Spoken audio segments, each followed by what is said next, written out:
Hello, hello, hello. Good afternoon.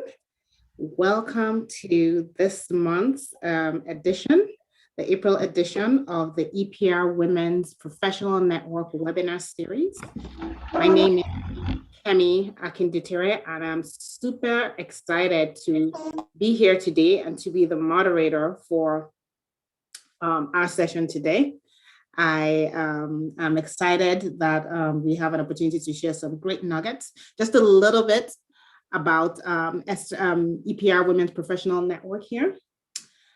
EPR Women's Network is a platform where today's modern professional Christian woman is equipped with tools, with resources, and all that she needs to develop, grow, enhance her gifts and talents, and to deploy them in the marketplace. We seek to empower using different forums like this to ensure that every woman that we come in contact with from a professional perspective, whether they're in business, in their careers, in ministry, they have the chance and they have the opportunity to really achieve their best all around to become that, whole woman that God created them to be. So again, super excited to bring this session to you today. As we start, I just want to make sure that we're all connected, we're all engaged. I know who's on. Just checking to see if we have, anyone on yet. As you join, and thank you for all those who have joined us. If you can just, of course, make sure that you're all muted, just from a logistics perspective. Encourage you to have a notepad and a pen. We do have a workbook that has a lot of goodies in there, courtesy of the content courtesy of one of our speakers, who I will introduce in a bit. But make sure you grab, your workbook, and the admin team behind the scenes will share a link to the workbook with you if you're on YouTube or if you're on Zoom. So check the chat box to be able to download that very quickly if you can, print it out or something, or you can just have it handy for later to reflect on what you hear today. Also, you can make sure you have a pen. Want you to just really pay attention. This is, a lot of, in this conversation today, this is going to be a panel session. And a lot of what you'll see today, you hear today, might make sense to you today, might make sense to you tomorrow. We believe it's a seed. So write it down, bring it to life, listen, and, ask questions and post your questions in the chat box. And we'll have an opportunity to address questions later. It is my pleasure to introduce one of our very first panelists today, Ogechi Ucheatu. Ogechi, she's a Nigerian American author. She's actually one of the EPR women's, EPR woman. She has been with us, for a very long time over the years. She's an author, inspirational speaker, podcast host, really focused on fulfilling her purpose. She's a certified life coach. She focuses on young women, young adults, and she's focused on women. That's her target audience, and really focused on them making sure that they achieve their highest potential. She's a wife of 3 wonderful boys, and she is also a management consultant focused on the HR and IT field, focused on some of those on HR and IT transformation projects rather. In general, the books she's written, as you can see here on the screen, and if you can all go on mute, if you're not on mute, please kindly go on mute so we make sure, because it seems I'm getting some feedback. Thank you. Ogechi, you see her 3 books that she has written: Faith Proclamation, West African Recipes, and her latest baby is Purpose, Passion, and Purity, which is a coaching manual for young adults. Again, looking forward to hearing her speak today. She's a very passionate woman, as she talks, she coaches, she shares, if you follow her on Instagram, on social media, you'll see that she's out there just really encouraging folks to really become who God has called them to be. She also enjoys giving back to her community, works on the editorial board for her church, and she loves to travel, blog about food, and spend time with family. And she does have amazing blogs about food. That's also one that you might want to follow.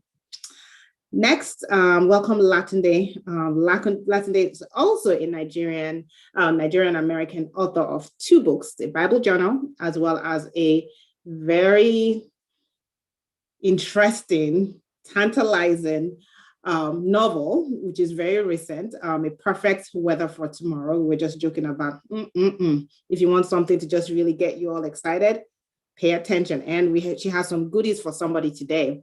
Anyways, she's a professional in the public health field. She has worked there for over 16 years, loves God, mother of 2 princesses. She's a wife. She's an advocacy for women's health, especially mental health. She also, she has a website and she blogs. She has inspirational blogs out there, very interesting blogs. You should check it out. She loves writing, swimming, traveling, and of course, playing Would You Rather games with her daughters. All right. Just a little bit about our speakers, and I'm sure you'll hear more about them in a bit. Before we get into the details today, I will like to run a quick poll. I am sure you're here for a reason. I'm sure you wanted to, you wanted to get some insight about, how do you, what do you do to get published, right? And so I'm assuming we're at different stages in this writing journey. So this is just a quick poll to kind of get us all started. So I think I'll need my team to help me with the poll. So if you can help run the poll real quick.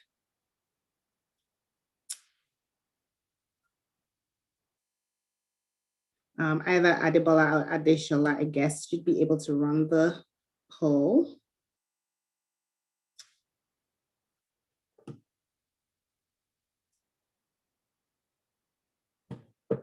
Or you can make me the co-host and I can run the poll.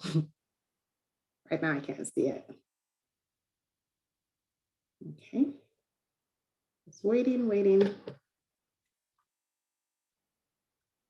All right, we'll go back to the poll in a minute.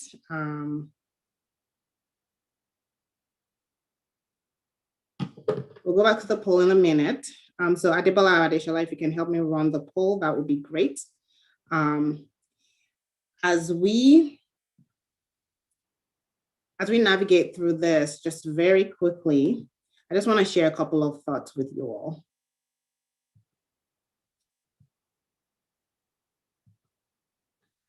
Just want to share a couple of thoughts with you. Okay, now the poll has come up. Awesome, thank you, team. All right, so if you can just select one of the options here. Where are you in your writing journey? I believe we're all in at different stages. You might either have an idea or a dream, but you haven't started writing at all, or you've started writing and you're kind of stuck. You still have, some stuff to do. Maybe it's the, editing or, marketing. We're talking about marketing and just the different stages. Or you already have published, or you're just curious and you're just trying to figure out, do I even want to do this? I've heard about this writing and I'm told I'm supposed to write. Can you just make a selection so we kind of have an idea of who's on? Make a selection and post your results. And then team, once all the results are in, if you can please help publish the results, whoever helps share the poll.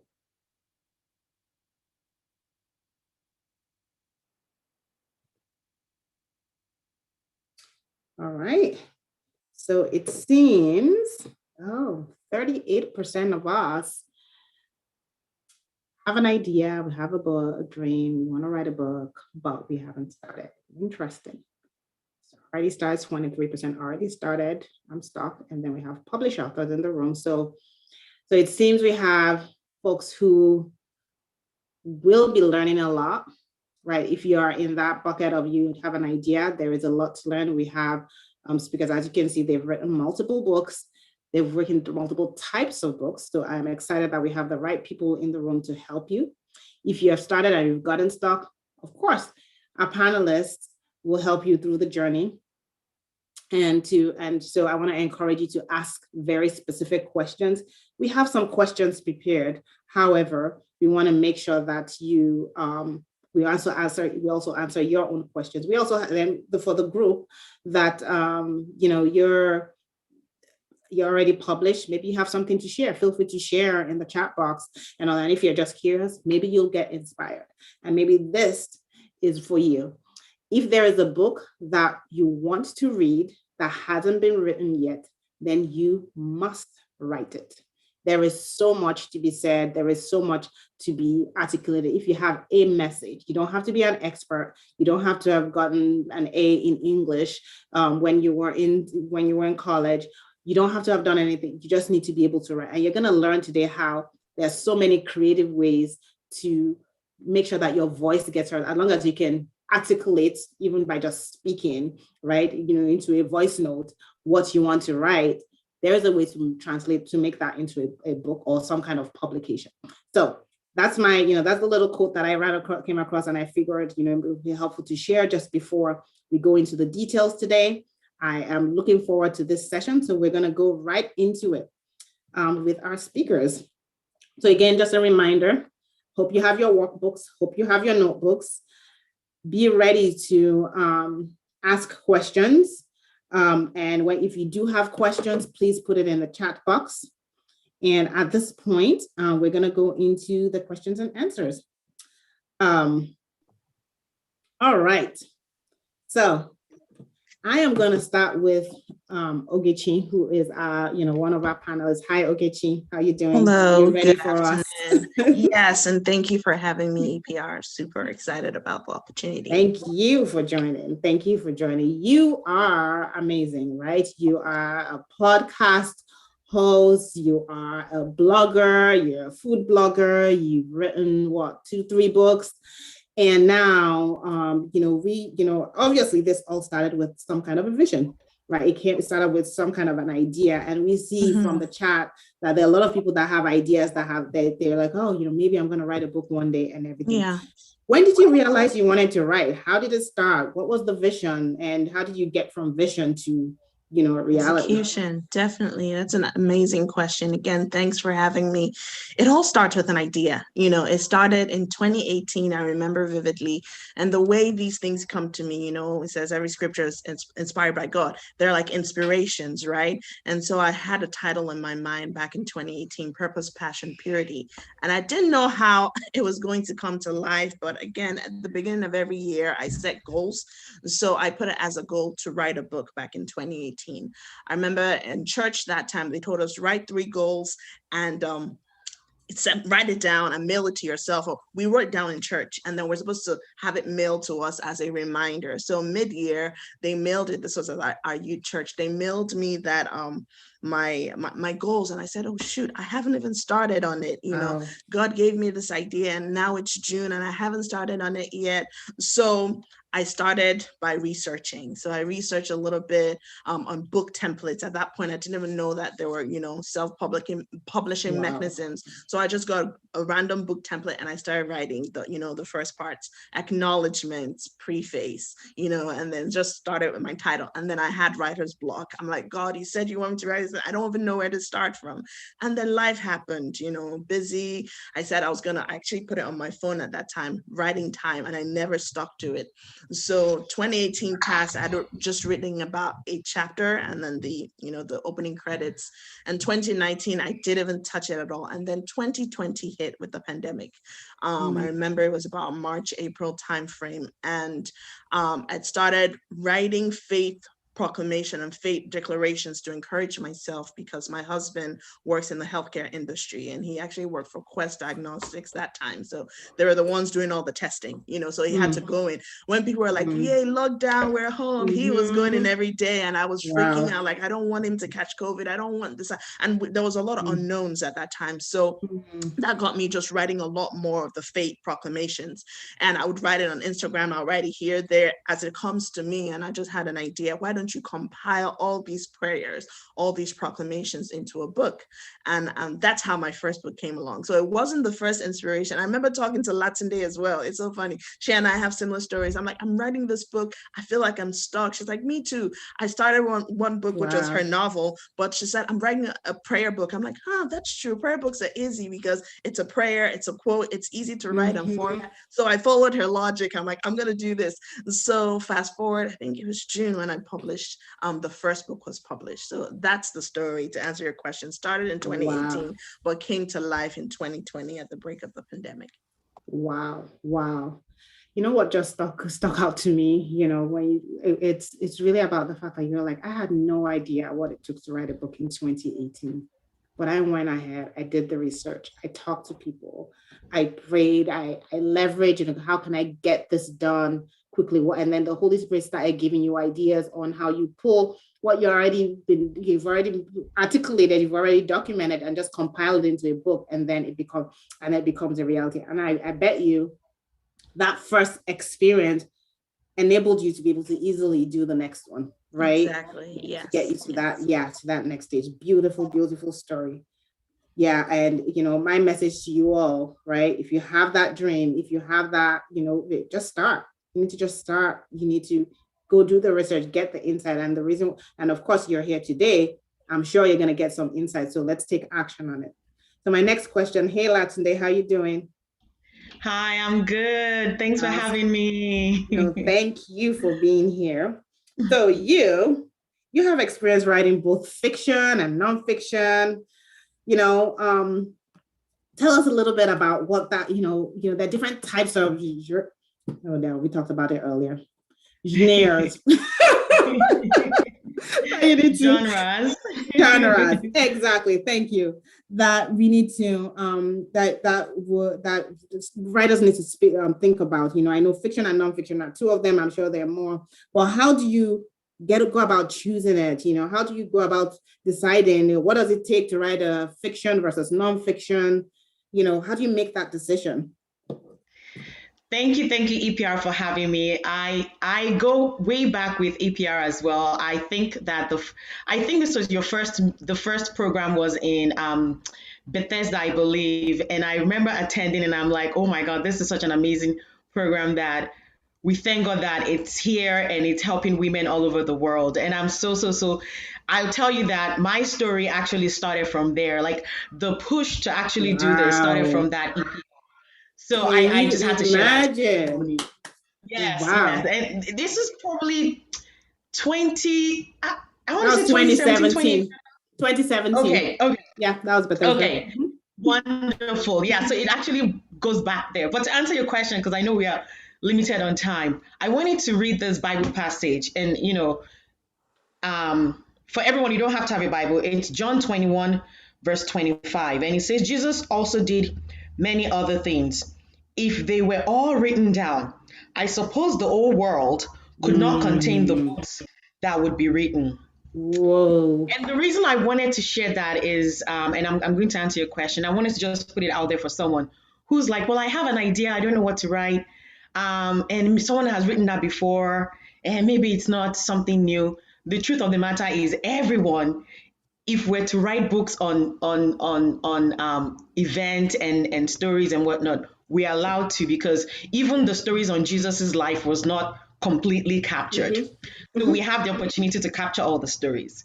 So to answer your question, yes, I've written two books. One is a Bible journal, and the other one is a novel. And honestly, when I was deciding which genre I was going to write in, the Bible journal came from a time that I was going through a hard time, just like Ogechi mentioned.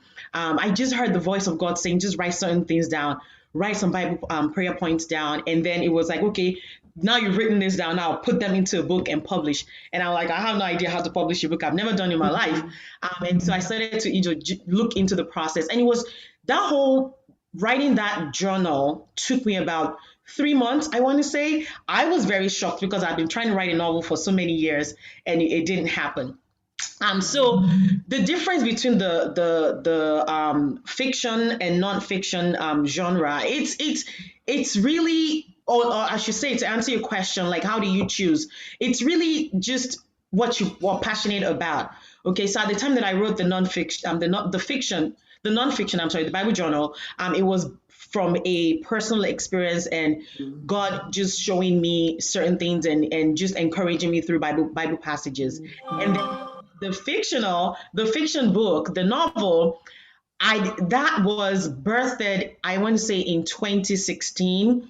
I just had this, it just felt like I knew these two characters and they came to me and said, we've appointed you to write our story. You know, again, I Wow. was very proud of what they said to me, what I was getting about their story. And I just said, I don't know how to write a novel. I've never written a Mm, novel. I'm just gonna put words down. And so that was, and as I was putting the words down, I just kind of, they just kept coming to me and I'm like, okay, I think this is a fiction, it's supposed to be a novel, and I'm supposed to teach somebody about something on this in this book. And that's how it came about. So but I would say to people, if you're thinking about, oh, should I write about a fiction or non-fiction, or how do you choose your genre, it's really write about what you love, right? It makes it easier, what you're good at. If you feel like, oh, I'm an expert at talking about trees, then write about the trees. Don't write because of money. Don't write because, oh, I want to make money and I mm, think that the money mm. for me, or like, self-help book will make a lot of money for me. Just write because you love it, right? And you will touch somebody. So that's how I decided to write Love about it. both genres. I love it. I love just yeah, but I love this because I was telling you earlier about your book, and I thought, you had this special gift, and, I thought you were going to talk about when you were young, you used to write stories, because I'm telling you that her book is hot. He's an amazing Ladies, you writer, need to get it. definitely. Yeah. Yeah. Especially the novel is the one I've started reading, and somebody's going to win it today. So she's been very generous with us. So one of the things that stood out to me, and it just just dropped in my heart, is you talked about the experiences that you had, and you're like, write about your experiences. What dropped in my heart was every experience that we have is a seed. Everything that God teaches you is a seed. The question is, what do you do with it? There was a lady, I was watching her, I think it was on Hillsong channel or something, and she's a pastor, and somebody was asking her, how do you do what you do? Because she was very impactful and everything. She's like, God gives me something and I just give it back, give it away. God gives me something every day and I give it. And that just stood out to me. So as you think about your book, what is God giving you on a daily basis, right? What is he giving, what the experiences and all that? Somebody will learn from it, just like you might talk to somebody, but the book can even have a broader reach. Anyways, this is getting good. I love it. And I'm looking out for questions. So folks, I'm trying to check to see if we have any questions here. I'm going to keep going. But I'm just checking for questions. No major questions here. I see a lot of good comments. Great. Awesome testimony about EPR. We're excited. We love testimonies at EPR. And sorry, I did not acknowledge that you're an EPR lady. So you are an EPR lady. So, all right, Ogechi, I'm going to go back to you. Sure. So we're going to go a little bit practical now, right? So when you're writing, right? So, when writing, where it's said that you have to have an outline, there's a framework to follow. They're different. You talked about the research you did earlier. What are those components, that should be included in that outline to even help you start, to kind of give you that structure? Tell us a little bit about it. Why is it even important to have an outline? What does it help you with? Definitely. Excellent question. Yeah. Like just, with my experience, 2018 versus 2020, the difference was executing with a plan. I come from a project management background, right? And in 2020, I said, okay, what is it really going to take from me to write this book, right? And I didn't just say, I feel like writing, I want to write, I really want to write. I said, okay, what is it going to take from a time commitment standpoint? Okay. So then I said, I want to do this project in 3 months. So that was my first outline. My timeline is 3 months, right? And to your question, why is it important? Because the power of an idea comes to life when you put it down on paper. Like, have you ever had a thought in your mind and then 5 minutes later you forgot it and you're like, what was that thing? Oh, what was it? But if you're just written it down, like now I have a notepad by my bedside, even my phone, like I'll wake up at 4 a.m. with like an idea and I'll just write it down and go back to sleep, because I know that if I don't, the next day I'll forget. So outlines are extremely important because you start to give your ideas life by writing them down. Now, it doesn't have to be something grandiose or, extravagant. It could just be title. Okay, this is what I want my title to be. And at this point, when you're crafting your outline, you don't have to think about, is it going to be audio? Is it going to be paperback? Is it going to be, ebook? Just start to write down, okay, what's my title? Do I want a subtitle? Right? Like my book, the one that God gave me in 2018 that I just published in 2020, Purpose, Passions, Purity. I'm like, what is this about? Okay, what does it even mean? So I crafted like 3 subtitles. I have it here. The first subtitle was Walking Integrity as You Pursue Your Passion. I'm like, that sounds very long. Okay, what's my second option? Maintaining integrity as you pursue your purpose. Okay, what's my third option? So I wrote down 3 options and I actually went with the third option, and then I said, okay, how many words practically can I write? Do I want to write? The average 100-page book is about 50,000 words. So I'm like, okay, 50,000 words, 100 pages, I could do it. I'm just going to start on Microsoft Word and start writing. And when I get to the 50-page count, I see how long it took me and all of that. So at the bare minimum, have a title, have a subtitle, have some chapters you want. Like a standard book has a dedication, acknowledgement, introduction or preface, then you go into chapters. What worked for me with this book, because it just took forever, the purpose book, was to say, okay, what elements do I want to feature in it at chapters? I didn't have the content yet, but I drafted like chapters. I said, I know I want to talk about purpose, passion, and purity. What else? Okay, integrity, that was one of my chapters. Courage, that was one of my chapters. Vision, that was one of my chapters. And the purity one, things I was experiencing in my marriage. It's like, hey, what do I want to talk about marriage? I started writing it down. And as I had that outline and had experiences come to me, I then went to that specific section of the book to build up on it.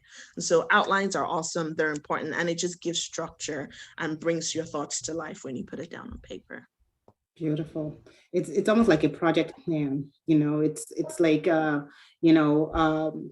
it's you can use it's kind of gives you almost like you started like the skeleton, and then you can put the meat around it, and it also kind of gives you your boundaries, right? To now say, okay, this is how far I'll go. I love the concept of, okay, how many words can I reasonably write? Your life, your lifestyle, how much time you have. Yeah, because Latin can write lots of words. I look at that her book. I'm like, her book is huge. My book is just like this thing. So.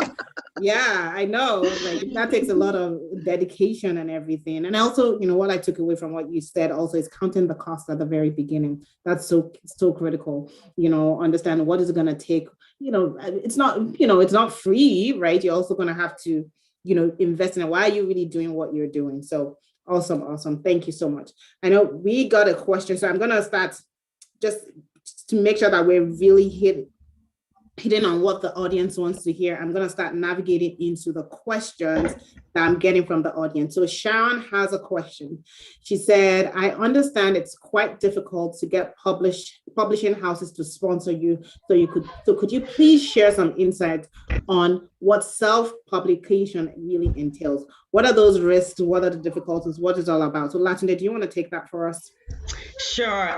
Thank you, Sharon, for that question. Yes, you're absolutely correct that publishing houses, when I was doing my research on going traditional publishing or self-publishing, one of the things I discovered was some publishing houses will require you to have a down payment in a couple of thousands of dollars. I didn't have that. So for me, at the end, self-publishing was the route that I decided to go, only because you just you are the owner of the project. Like Oge said, you are the owner of that project from the beginning to the end. You're responsible. It's a project that it's a baby. Actually, I call it my baby. I remember when I was writing, I'll be like, oh, my third baby, she's coming soon. So it's a baby that you have. And when you self-publish, you are responsible for, the marketing and everything. And the one that I used, that was most reasonable for me, was Amazon.com. They do have, it's through their Kindle, I believe. I forgot what it's called. Kindle. KDP. KDP. Yes, KDP. Thank you very much. Through that, I know there's Ingram Spark as well. Barnes and Nobles now also do provide self-publishing means. So for me, it was self-publishing was more better than going to traditional publishing houses, because they have a higher rate of rejecting a manuscript, and they usually tend to work with known authors. And I didn't want that to kind of delay the process, because I have another friend who's an author. She tried to go through a couple of publishing houses, and she was just rejected. And I'm not trying to discourage anyone. You probably could get picked up by a publishing house, but for me, self-publishing was just like, I was guaranteed to be published, as opposed to being rejected by, and because we all know rejection can have an impact on someone's self-esteem. So, but I feel like in my subsequent novels, I will try to pursue traditional publishing houses. Yes. Amen. And you will be accepted in Jesus' name. Amen. Thank you. All right. Again, going with, thank you so much. And I hope that answered the question. I think it was beautifully answered. Various options there. It really depends on what you're looking for. There are pros and cons. I believe if you go online also, you'll see a lot of pros and cons to using a publishing house versus not, depending on what you're really trying to do. And, yeah, so that it depends on what you're really trying to accomplish, basically. So I'm going to go to the next question. This one is for Oge specifically. I'm going back to the last question that you asked. Is there a template that can help create an outline? You talked about a writing template. Are there any good suggestions out there? Yes, I have a few that I can share with you, Kemi, and you can distribute after. But there are also some online that just have title, subtitle, and there are also book templates on Amazon.com, KDP. They have different book templates that's already pre-populated with the title, subtitle, margins. All you have to do is just put in words. So I shared the link with you, Kemi, and I can plug it in here as well for anyone. Okay, thank you. Thank you. All right, sounds awesome. All right, another question. Again, I'm just going to go around the room. So, Oge, Lasinde, you can take a peek at the question so you prepare your, you kind of have an idea of what's coming. So I'm going to go with you, Lasinde. And how can you get an agent? Since it's about publishing house, if you want that, editor, publisher, or if you don't want to self-publish, I think Lasinde, you can just go a little bit deeper into that. If you want to do that, how do you do? Are there any specific ideas? Do you want to just touch on that briefly? Sorry, I didn't get your question. Can you ask? Sorry. It was, so can you get an agent, or if you don't want to self-publish, how do you do it? So you talked about the pros and cons earlier, but how do you get an agent or a publisher to help you if you don't want to self-publish? Okay. Like I said, I didn't go the route of traditional publishing. Once I did my research and I saw, the process of going through a traditional publisher was going to be much, much tedious than self-publishing. I didn't even bother really diving into it. However, I do know that there are so many agents, publishing agents around online. You search, there are so many publishing houses online. I'm blocking out on the name of this specific. There's a Christian publishing. There's a very popular one. There are a couple that you pop up online through ads a lot, right? Yes, there are a couple of them that will pop up online. Yes. So, and through those publishing houses, you can be connected to an agent. There are also independent agents that will kind of get you editors and all that, and then try to market your book to those traditional publishers. But all this process also takes money. So you're going to be paying the agent, and then the traditional publishers, they also take a cut of your royalties. You have to pay them upfront, and then they take a cut of your royalties. So again, there are definitely pros and cons, and all this information are online if you Google them.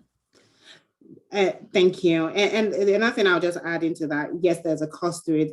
And even if you use a publisher, there's still work.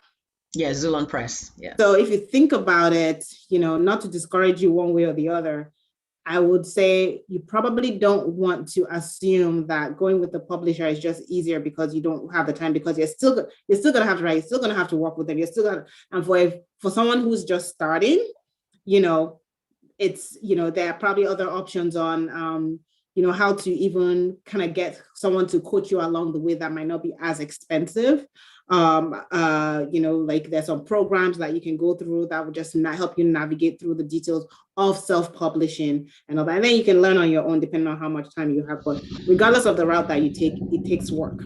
So if you want to cut out the money side, and all that, but it depends on what the route you want to take. Okay, so I think there are lots of questions coming in. I think we've really beat the horse around, around publishing, self-publishing. I think we have another good one here. From Fatty. I've been writing my book for the past 3 years and I'm never satisfied. I always feel like there's more to write. I love this one. At what point do you know when to release or when to just publish it?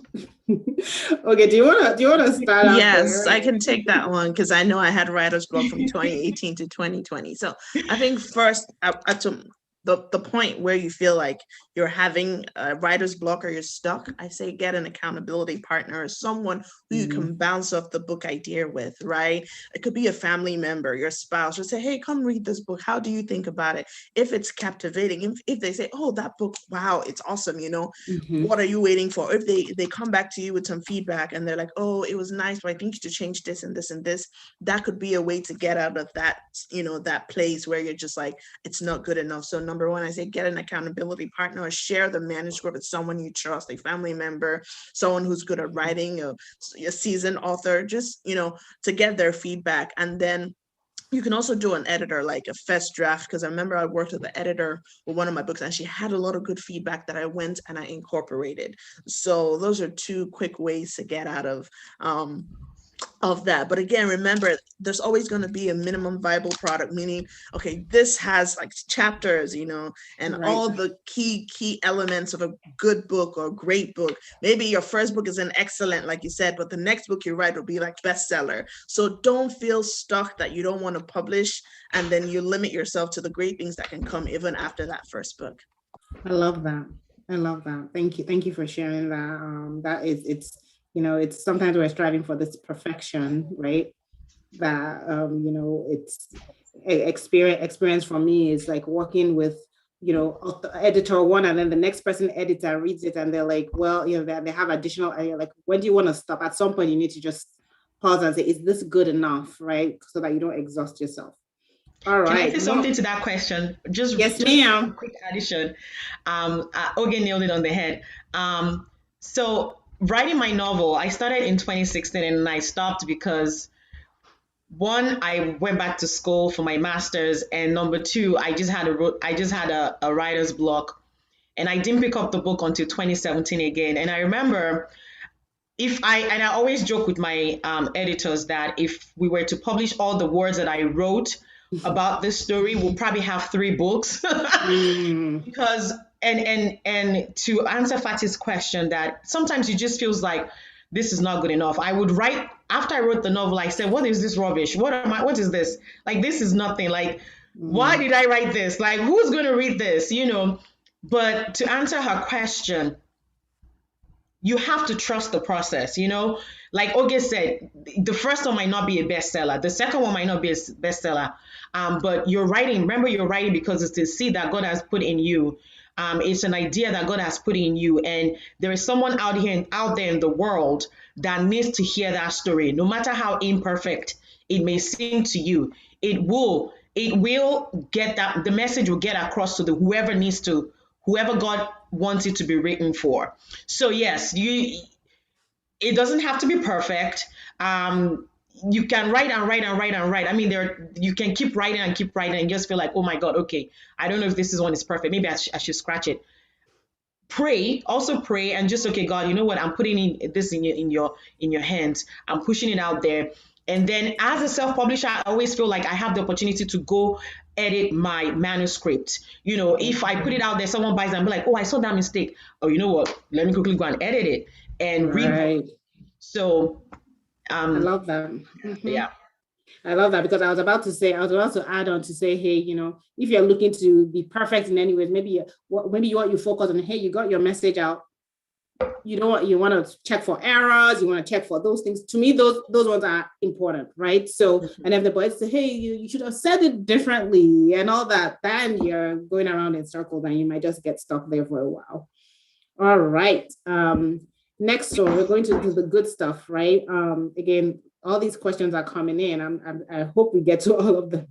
The next one is on marketing. We were talking about that earlier when we were prepping, right? Like, sometimes that's where the work is. So what Ani says, what has worked well and what has not worked well in terms of marketing your book after publishing? So, hey, you get your self-publishing done and everything.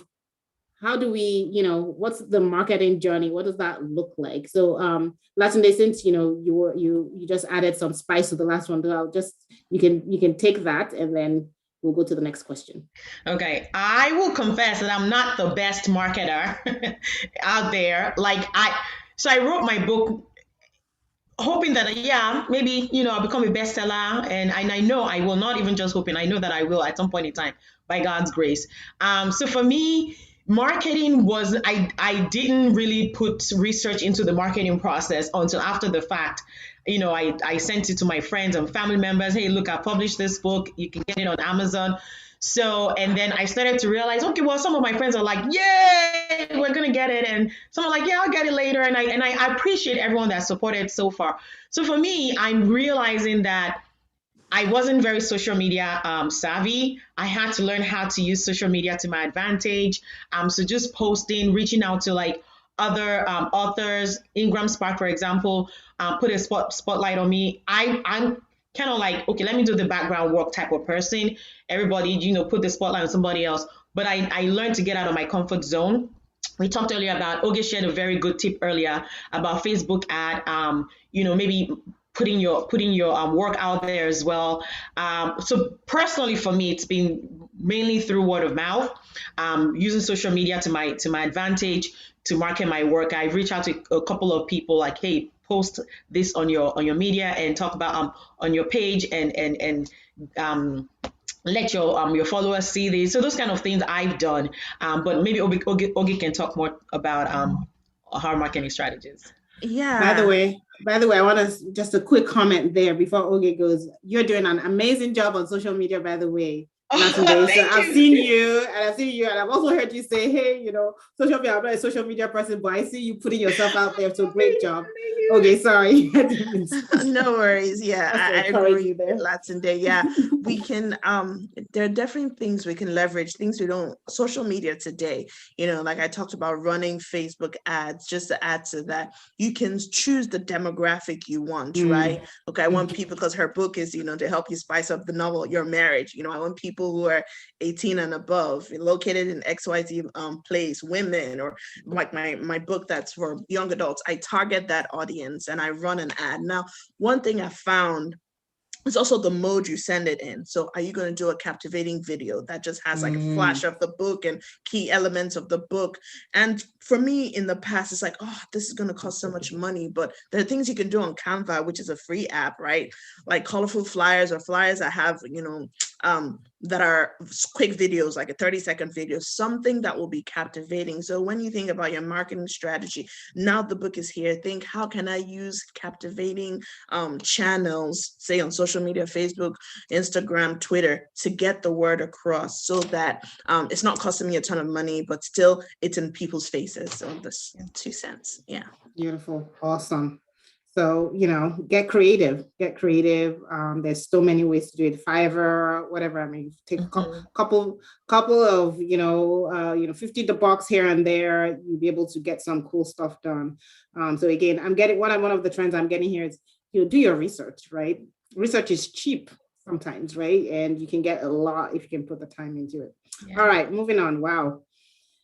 children's books. So I don't know if you guys have experiences with children's books, but doing your research, you have, stumbled on something. You have something from Titi who says, how do you find illustrators for a children's book? What's the first step? Anybody? So I'll take that because and Titi, maybe you and I can continue to learn on this process as well. So my daughters and I actually wrote we have a manuscript for children's book, and we reached out to this illustrator. I've had two illustrators that kind of like backed out but one thing that I learned through that process was, one, I posted an ad on Facebook, and I was able to get a couple of illustrators reach back to me. But I guess the reason I've been hesitating is because I want to work with a female and preferably African American illustrator, and I'm so bummed that I don't see a lot of those out there, because I want to promote our own culture and our own work, and. So, but maybe Titi, if you do find an illustrator, but I know like Fiverr has a pool of illustrators out there. I've just not seen preferably an African or African American illustrator, and a female illustrator. But the other thing too is that in my research, I read that it's better to use illustrators outside of the country, because they are more affordable, and they tend to give better work, and also they want to get that exposure in the United States if you are in the United States. So maybe that could be helpful. So we are kind of abandoned that project, and now we're going to pick it up now that you've mentioned that again. So if I do get any information, I'll be glad to send it out. Thank you. I love the connections. I love the inspiration, the encouragement. We're all being encouraged. So speaking of encouragement, so PN says, I am aware that all of you are authors. What has been your biggest discouragement during this process, and how did you bounce back each time? Oof. I'll take that one, because I think for me, the period between 2018 to 2020 was, a lot of, I'm going to do this. Oh man, I promised myself I'll do this and I didn't. So I think one of the biggest discouragements is time. I know we're all working moms, or we're mothers, we have businesses, we're doing so many different things that sometimes you're like, is it even worth it? Why am I even killing myself, right? So that was like the biggest discouragement for me. And my workaround for that was like, I make out time. You make time for what's important to you. Like, I make time to watch movies, right? I'm going to deny myself 2 hours to watch a movie, and I will do it in a time when I'm not exhausted, because you also want to be creative when you write. When I think what didn't work was that I will wait until like 9:30, 10, when I've done everything, put the kids to sleep, I'm exhausted, and I put up the computer, I'm falling asleep, right? So I change it up, like in the morning when everywhere is calm, everyone is sleeping, I'm done with my devotion, I dedicate an hour to writing. So you can do it different ways. You can say, if I want to do 5 hours a week, I'm going to wake up every weekday for 1 hour early in the morning and knock it out, right? Even if it's 2 pages in that 1 hour, once that 1 hour is done, you can start your work day. Or you're like, work days are busy. On the weekend, I'm going to dedicate 2 hours. I'm not going to watch a movie, before everyone wakes up at 10, I'm going to do 8 to 10 on Saturday, and like maybe 7 to 10, I don't know, on Sunday. But you have to be intentional about working around those roadblocks. If not, time just goes by so fast, So that's my 2 cents. Yeah, I love it. Latina, do you want to give? I love yes, that. I love the time blocking pieces. Go ahead. So like I said, to my novel took a longer time to write, and Oge said it beautifully. You have to be intentional. But in 2019, I had a health issue that kind of just made me put the book aside, and I had to focus on my health and go. And then I went into some other health issues that I will not dive into here. And so. But what kept me going was the fact that I kept hearing the voice of God say, you've been called to write this. And I guess it's also this characters, they just kept saying, you have to share our story out to the world. And I don't know why. So that kept me, even when I had those health issues and just other issues in life, and even though I abandoned the books, I want to encourage someone out there to, like, maybe some people, it might take them like 2 months to write a book. Some of us, it might take us 5 years to write the book. I'm not saying you should procrastinate, but don't give up. Like Oge said, there were times that I would wake up at 2 a.m. I would be sleeping and I'll hear something. I'll just grab my phone and just write it down. And there were times that I became very consumed with the book, with writing this story, that, at some point in time, I had to stop working. I actually stopped my job, not because of writing the book, but for me, it was an opportunity. I saw it as an opportunity to write the book. So yes, you will deal with life issues, because a lot of us here, we are mothers, we are wives, we are business owners, we are employees, we have all these other hats that we are wearing. So knowing that, number one, God has given you that vision to write this book, whatever it is, whatever book it is, He has given you that vision. He has given you that dream, that goal, because you're a human being, you're a child of God.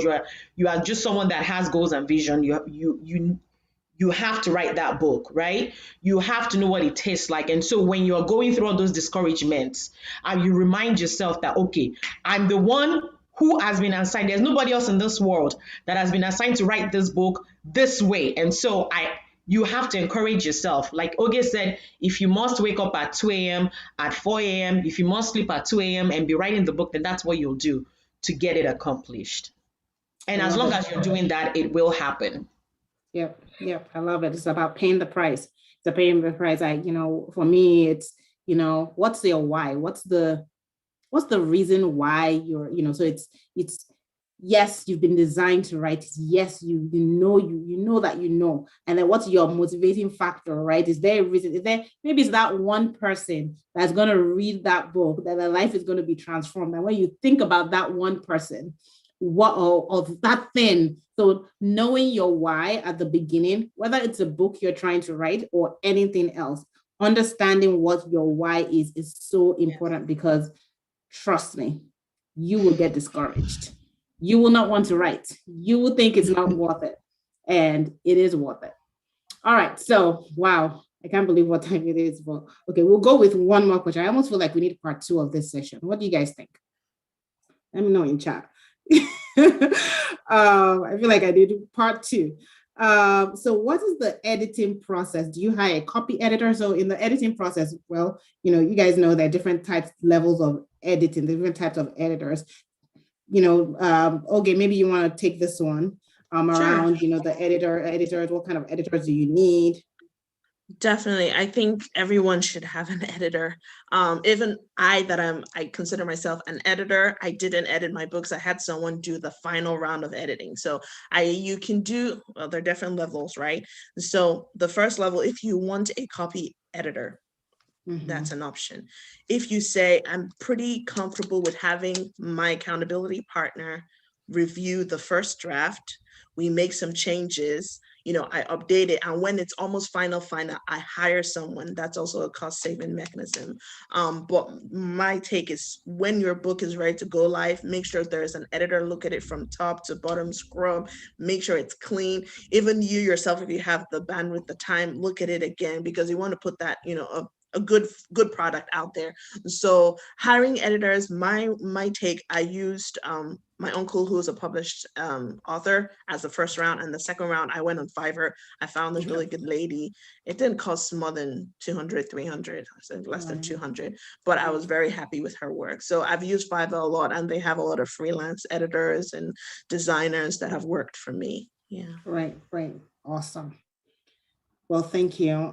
So I'm looking in chat here. There's still a number of questions here. So here's the deal. I think we need part 2. What do you guys think? Can I put you on the spot? And I think we need part 2, and we need a practical session, a little bit more practical, and where we're really, and we can work together on this, because there are lots of questions, and I'm just so excited because there's a lot of good stuff to learn and everything. And we could go on and on, but I think we'll probably be here for 2 hours if we go on. So, and I hear a lot of yeses here. So maybe we'll walk offline and see. Maybe we come back with part 2 of this next month.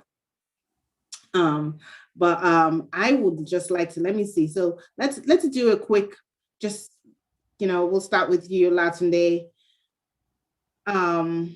what is, is there anything, just as we wrap up and everything, any last thoughts for aspiring authors? Those who are still wondering, hey, should I write it? I think you've even convinced them, both of you, that, if the idea is there, you should just do it. But yeah, any last thoughts, last in the end, and how can people follow up with you or connect with you? Okay. And then, okay, you'll go right after that. Thank you, EPR, for this amazing opportunity to share some of these tips. So I will say there's a story, there's something I wrote down and I'm just going to read it. There's a story in every human for every human. In the same token, there is nothing new under the sun, right? Every story you may desire to write has been written before. So why should I write? And you're like, why would Latin they say that? So yeah, there's nothing new under the sun, like Solomon said. Still, you need to write your story because the story needs to be told from your perspective. The story has not been told through your voice, and it needs to be. Someone is waiting to hear the story from you. So I want to just encourage you out there. I feel like every person, like the Bible passage I read in the beginning, it said that if everything that happened during Jesus's time had been written, then the world, imagine the world would be filled with books only about Jesus. And that's one person, right? And so, and for those books to be written, we need people to write them, right? And so God is calling you, my dear sisters, and if there are brothers on the line, to write whatever it is. Someone has written it before. We want to hear it from your own perspective. And so I want to encourage you all, please come join this wonderful, amazing train of authorship. I love it. How can the audience connect with you on social media, or they have questions? Again, we will definitely do part 2. We need it. I need it. Right. As you can tell, I talk a lot. I forgot to you can reach me on Instagram at @thereallavender.me. You can also visit my website, lavenderme.com. I do a lot of blogging. Well, not a lot lately, but I should. But you will find blogs there, lavenderme.com. And also you can reach me on email at olatundebola2017. We can put that in the comments. You can put it in chat. You can put it in chat. Yes. All right. Thank you. Okay. Do you want any last thoughts here? Sure. And thank you again, EPR, Sister Kemi, Pastor Nikki, and everyone on the team for having me. I think my, closing remarks, I would just say, trust the process and don't ever feel like I cannot, like Latunde said, there's different resources that you can use to bring your book to life.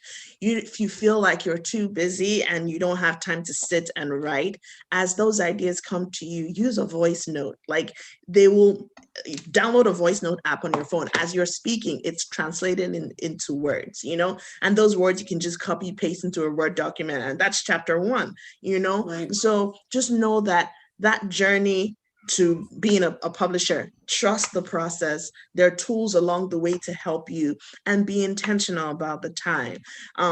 We make time for what's important to us. So say, okay, God has put this burden, like I see it as a burden. To today's point, when I wrote my faith book, I just couldn't sleep. I just kept thinking about the book. So if God has put that burden in your heart, just trust that He will give you grace to bring it to fruition, to execute. And that's all I have to say. To follow me, I'm on Instagram, Coach Oge, COACHOGE. Also on Facebook, and my email, Coach Oge, but with a Y. I'll put in the chat as well, coachoge@gmail.com. And lastly, my website is www.ogechi-uchatu.com. All right. Beautiful, beautiful. Thank you so much for your time today. It's been a pleasure having you. I have learned so much.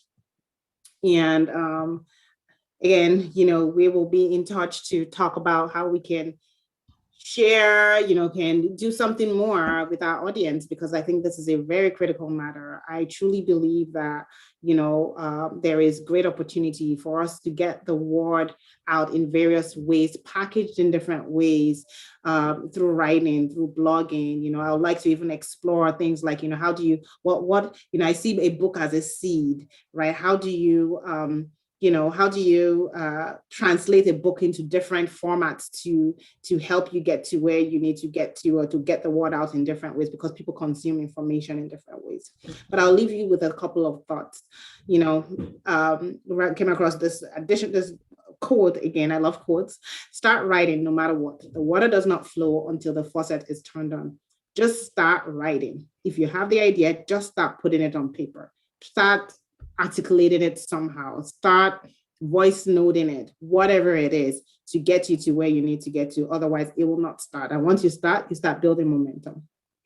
And finally, of course, when we think about what the word of God says, when we think about what your voice, getting your voice out there and the word out there, it's really about that light that God has put in you. You cannot put it under a bushel or under, a basket. You need to give your book, your voice, your message a chance to shine. So Matthew 5:15-16, people do not light a lamp and put it under a basket, but on a lamp.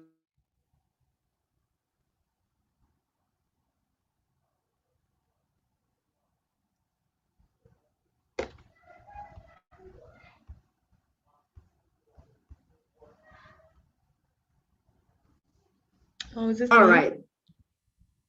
Sorry, did someone have a question? All right, okay. I thought there was maybe somebody needs to go on mute. All right, so a quick giveaway. So I am gonna stop share right now as Latunde, she shows us she has a couple of books for a couple of people. So there are two individuals. So I'm trying to identify, and Tim, I hope you were able to capture the first person that logged in from YouTube, and the first person that logged in on Zoom will be getting a prize today. And also, I would like to know, is there anyone here that is joining us for the very first time that has not been on an EPR session before? Anyone, you can just indicate in chat. Oh, Adesola. Oh, and Damilola, Adesola. Oh, wow. Sarah, we have Adetutu. Oh, wow. Welcome, welcome, welcome. Welcome. Awesome.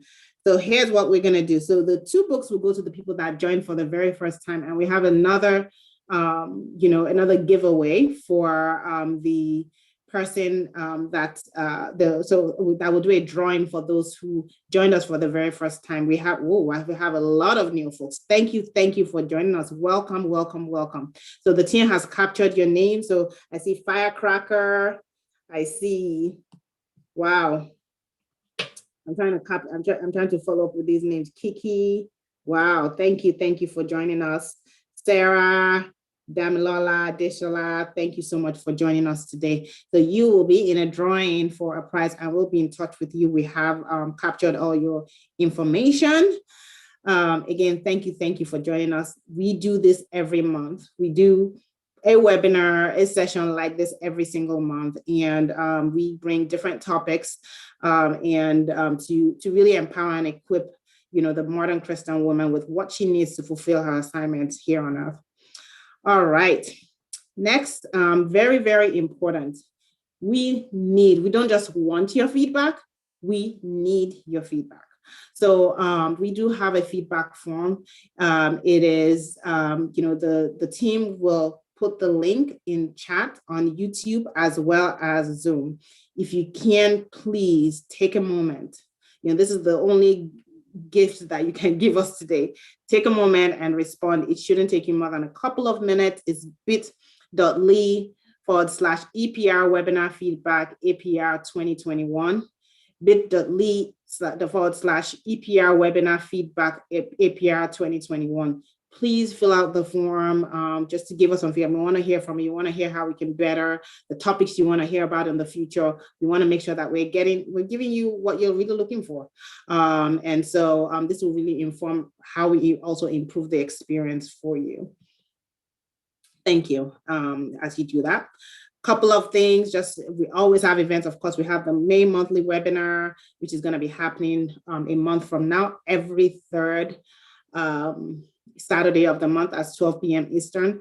And then we do have a, series of inspiring conversations, Insta Live sessions that we have, from late April going into November. That's when our season, that's our season period, so to say. We're starting our new season next week. So look out for more information. We already have our guests lined up where it's going to be just about 30-45 minutes of just putting a spotlight on women who are fulfilling their assignment, fulfilling their purpose. We'll have it's an interview style conversation where you just learn different things about what the amazing things women are doing and what we can learn from them. So look out for more information on that.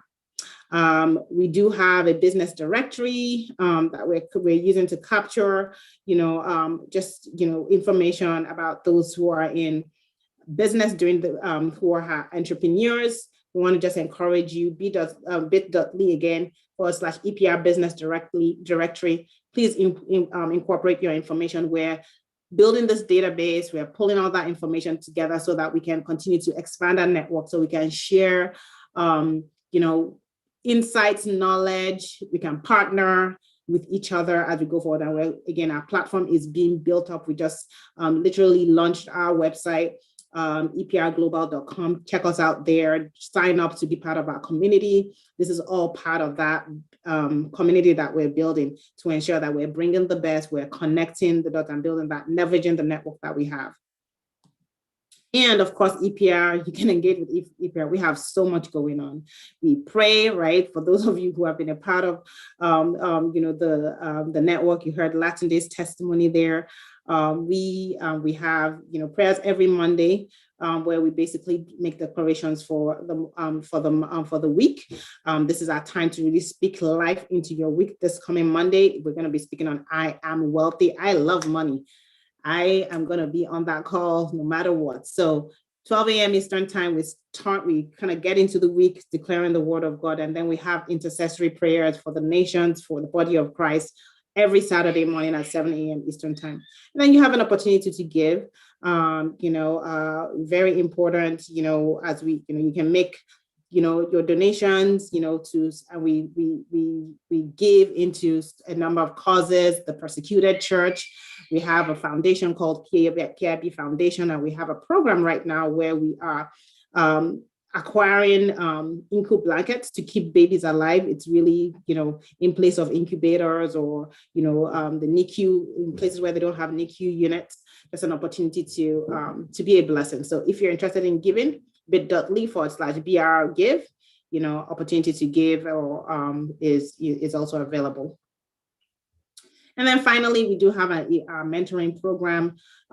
If you need more information about this, I believe the program is starting later this week. Just want to make sure you're aware. If you know anybody within the, I think 21 to 30 years old, if they're interested, feel free to reach out to us, mentoring@eprglobal.com. If the classes are full, we'll have another, they can be on the waiting list. So this is something that you want to share if you know anybody that might benefit from this. All right, lots of announcements there. Wanted to just make sure that you are all, informed and have all the scoop about what's going on here. And finally, I think I just want to just say thank you. Thank you to our speakers. Thank you to our panelists. Thank you to the team, amazing EPR Women's Professional Network team. They are amazing, doing amazing things, kind of making this whole, I call it a well-oiled machine work. I pray that God will bless you all in Jesus' name. And if you want to follow us, please, any of our social media handles, Instagram, Facebook, YouTube, at Esther's Preparation Room. Follow us. Reach out to us. You get all the information about what's coming up because we have a lot going on. Thank you to all of you. Have a wonderful, wonderful afternoon and weekend. And I will see you, I believe, next month. Thank you. Have a great one.